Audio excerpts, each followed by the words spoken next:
Voilà, messieurs, dames, je prends avec vous le 26. Exercice 26. Donc le 26, on me dit sur cette image que je passe de 0 à 100 km/h en 2,8 secondes. Première question, quelle est l'accélération? Variation de vitesse sur intervalle de temps. Vitesse finale moins vitesse initiale sur intervalle de temps. Vitesse finale 100 km/h, attention à mettre en mètres par seconde. Initiale 0. Intervalle de temps 2,8 secondes. Ce 100 km/h, je le divise par 3,6, ça fait 27,7 périodiques mètres par seconde. Divisé par 2,8, je sors ma calculette.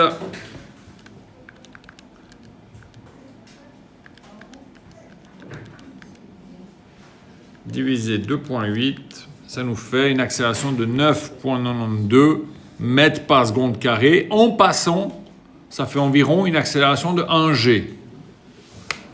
Donc le mec, dans sa Ferrari, là, il accélère.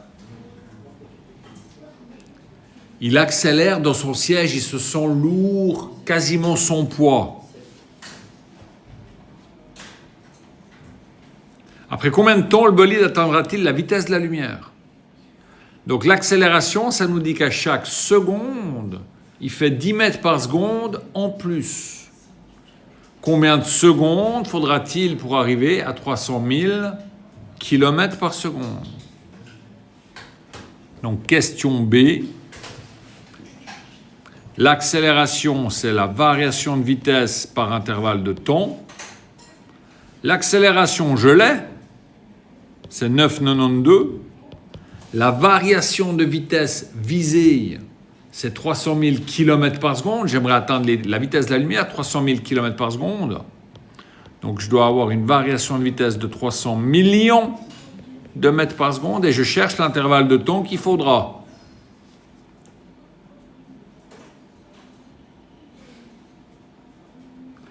C'est une équation.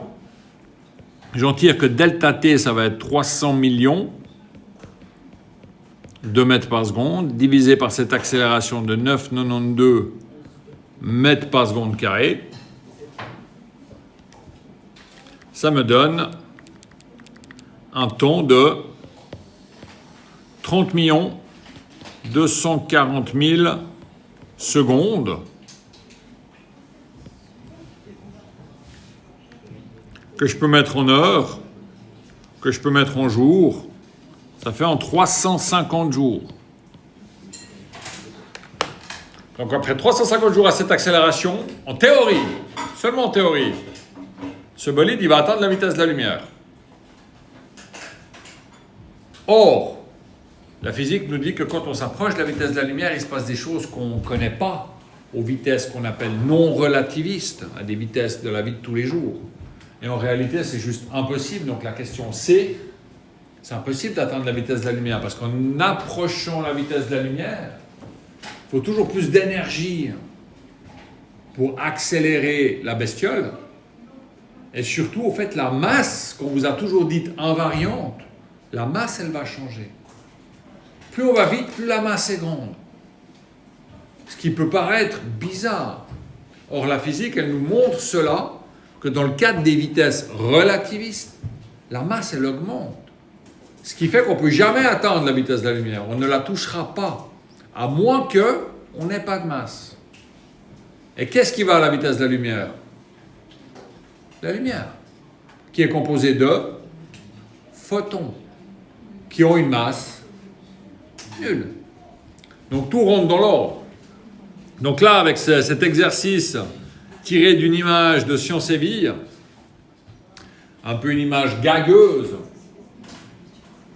eh bien, effectivement, dans à peu près 1 an, le gars, il atteint la vitesse de la lumière, en théorie seulement, parce que non, il se passe des choses dans la relativité qu'on ne comprend pas dans la vie de tous les jours. Donc voilà pour ce 26, qui repose au fait sur cette définition de l'accélération,